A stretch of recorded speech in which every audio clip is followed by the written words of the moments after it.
What's going on, everybody? I'm Johnny Brook. Welcome back to another Crafted Workshop video. Today I've got a collaboration video with my buddies James Wright from the Wood by Wright channel and Zach Herberholz from the ZH Fabrications channel. We do the Crafted podcast, in case you're not familiar with it. But they came up to my shop. We built this live edge waterfall coffee table in one day. So this was our kind of one-day build. We had a ton of fun, kind of incorporated elements of all three of our skill sets, and I think we're all really happy with how it turned out. So let's get started. I started this project with a butternut slab that I purchased from my local slab dealer, Asheville Hardware, and the first step was to cut off the section that would make up the leg. Next, I ripped a straight line on one edge of the slab with my track saw just to clean it up. It was kind of rough, and cleaned that up before going over to the jointer. To flatten the slab, I needed to remove the guard from my jointer since the slab was actually wider than the 8-inch capacity of my jointer. So after running the pieces over the jointer to flatten one portion of the slab, I was left with a ridge and an unflattened area. The nice thing is you can use the flattened area and attach that to a planer sled, which in my case was just a piece of 3/4 inch plywood, and then I could run it through the planer to flatten the top side.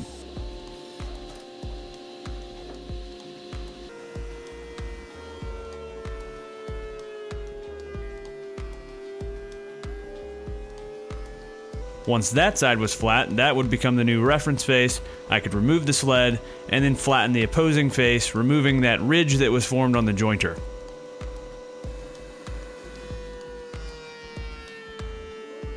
This process is great for flattening pieces that are wider than your jointer.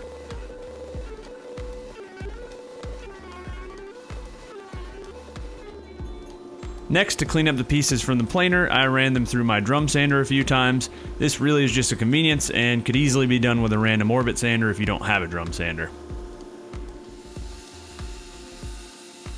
Next was kind of the stressful part of this build, and that was cutting the miters on the two pieces of the slab. The key here is really to remove as little material as possible around this joint so that the grain pattern will flow over the edge nicely, and that's how this table gets the waterfall edge name.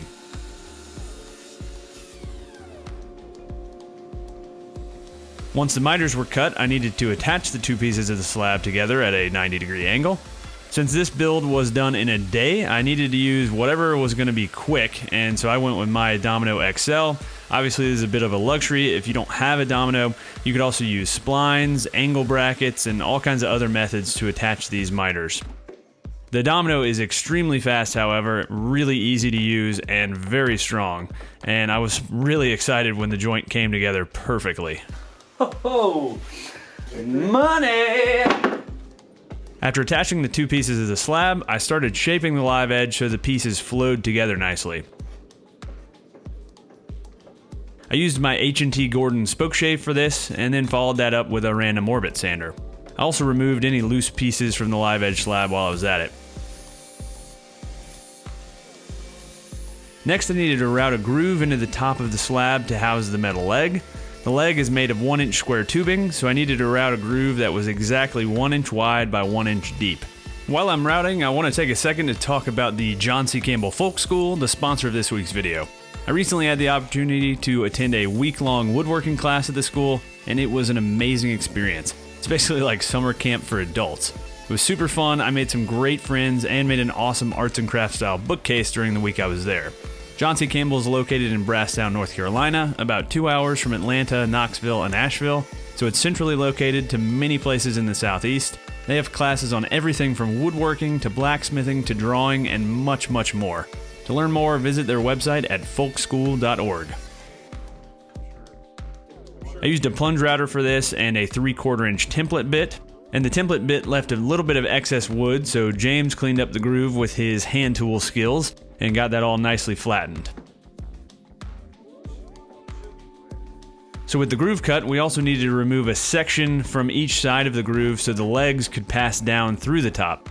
James again came in to do this. He managed it with a crosscut saw and a chisel and made quick work of it. Hand tools were really the best choice here. There's really not a power tool that could have done this nearly as effectively.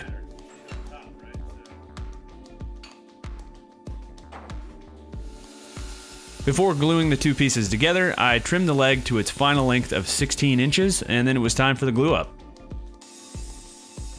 So I added glue to the dominoes and to the inside faces of the joint, and then clamped everything up and let it dry.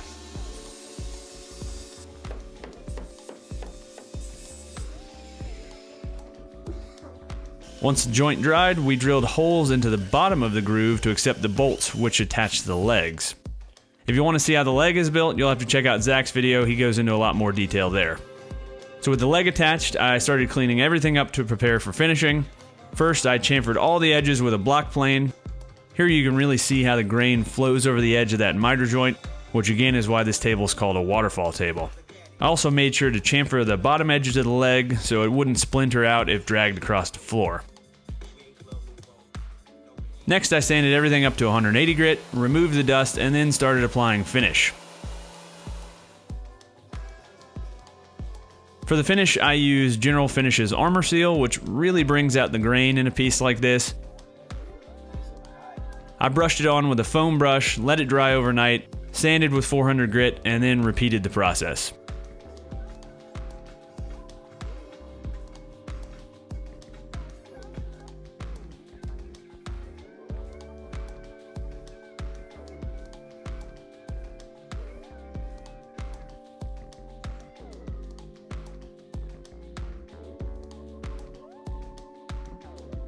After the finish dried, I just needed to attach the legs.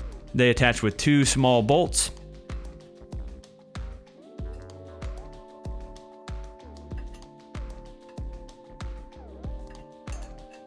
I also attached some felt pads to the bottom of the metal leg as well as the wood leg. This way they don't get scratched up on the floor. I also added some paste wax to the drawer slides to make the drawer slide nicely.